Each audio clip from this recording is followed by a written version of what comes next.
Hello, ഇന്ന് നമുക്ക് ഡാൽ ഉണ്ടാക്കിയാലോ? അതിന് വേണ്ടിയിട്ട് ഞാൻ തൂരപ്പരിപ്പ് എടുത്തിട്ടുണ്ട് കേട്ടോ.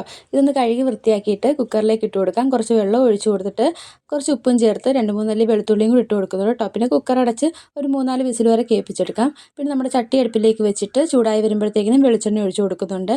അതിലേക്ക് കടുക് ഇട്ട് കൊടുത്ത് വറ്റൽമുളകും ഇട്ട് കറിവേപ്പില ഇട്ടൊന്ന് നല്ലതുപോലെ ഒന്ന് പൊട്ടിച്ചെടുക്കാം കേട്ടോ. അതിനുശേഷം നമ്മളൊരു കുറച്ച് സവാളയും ഇഞ്ചിയും കൂടെ അരിഞ്ഞ് വെച്ചിട്ടുണ്ടായിരുന്നു, അതും കൂടി ഇതിലേക്ക് ചേർത്ത് കൊടുക്കുന്നുണ്ട് കേട്ടോ. പിന്നെ ഒരു പച്ചമുളക് കൂടെ കീറി ഇട്ട് കൊടുക്കാം. ഇതെല്ലാം കൂടെ നന്നായിട്ടൊന്ന് വഴറ്റിയെടുക്കാം. പിന്നെ അതിലേക്ക് ഒരു തക്കാളി ചെറുതായിട്ട് അരിഞ്ഞതുകൂടെ ചേർത്ത് വഴറ്റിയെടുത്തതിന് ശേഷം നമ്മൾ അതിലേക്ക് കുറച്ച് മഞ്ഞൾപ്പൊടിയും 1 ടീസ്പൂൺ മുളക് പൊടിയും ചേർത്ത് കൊടുക്കുന്നുണ്ട്. ഇതൊന്ന് മൂപ്പിച്ചെടുക്കാം കേട്ടോ. ഇതൊന്ന് മൂത്ത് വരുമ്പോഴത്തേക്കിനും നമ്മൾ കുക്കറിൽ വേവിച്ച് വെച്ചിരിക്കുന്ന പരിപ്പ് ഇതിലേക്ക് ചേർത്ത് കൊടുക്കുന്നുണ്ട് കേട്ടോ. പിന്നെ കുറച്ച് വെള്ളവും കൂടെ ചേർത്ത് കൊടുത്ത് നന്നായിട്ടൊന്ന് ഇളക്കിയെടുക്കാം.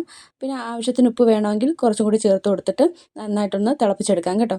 അപ്പോഴത്തേനും നമ്മുടെ ഡാൽ കറി റെഡിയായി കിട്ടും. അപ്പോൾ എല്ലാവരും ഒന്ന് ട്രൈ ചെയ്ത് നോക്കണേ. വീഡിയോ ഇഷ്ടപ്പെട്ടെങ്കിൽ ലൈക്ക് ചെയ്യുക, ചാനൽ സബ്സ്ക്രൈബ് ചെയ്ത് സപ്പോർട്ട് ചെയ്യാൻ മറക്കല്ലേ.